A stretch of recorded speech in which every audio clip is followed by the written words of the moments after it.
കൊച്ചിയിൽ നിന്ന് ശ്യാംകുമാർ നമുക്കൊപ്പം ചേരുകയാണ്. 2 ദിവസത്തെ കേരള സന്ദർശനത്തിനായി പ്രധാനമന്ത്രി നരേന്ദ്രമോദി നാളെ കൊച്ചിയിലെത്തും. നാളെ വൈകുന്നേരം 6 മണിക്ക് കൊച്ചിയിൽ റോഡ് ഷോ ഉണ്ട്. ഇന്നു മുതൽ കൊച്ചിയിൽ സുരക്ഷാ പരിശോധനകൾ കർശനമാക്കും. ശ്യാംകുമാർ വിവരങ്ങളുമായി ചേരുന്നു. ശ്യാം, വിശദാംശങ്ങൾ.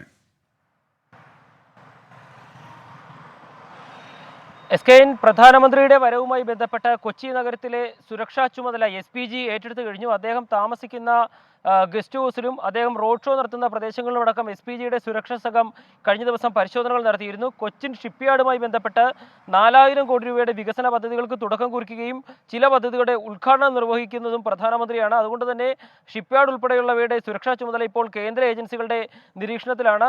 റോഡ് ഷോ നടത്തുന്ന രാജേന്ദ്ര മൈതാനി മുതൽ ഗസ്റ്റ് ഹൗസ് വരെയുള്ള ഭാഗത്തും വലിയ സുരക്ഷാ ക്രമീകരണങ്ങൾ ഏർപ്പെടുത്തിയിട്ടുമുണ്ട്. ഏതായാലും പ്രധാനമന്ത്രി 2 ദിവസം കൊച്ചിയിലുണ്ടാവും. അതിനിടയിൽ അവിടെ നിന്ന് ഗുരുവായൂർ സന്ദർശനവും ഗുരുവായൂരിൽ വിവാഹത്തിൽ പങ്കെടുക്കാനുമായിട്ട് അദ്ദേഹം പോകുന്നുമുണ്ട്. ഏതായാലും വലിയ വികസന പദ്ധതികൾക്ക് കൊച്ചിയിൽ പ്രഖ്യാപനം ഉണ്ടാകും പ്രധാനമന്ത്രിയുടെ സന്ദർശനവുമായി ബന്ധപ്പെട്ട് എന്നുള്ളതാണ് സൂചനകൾ.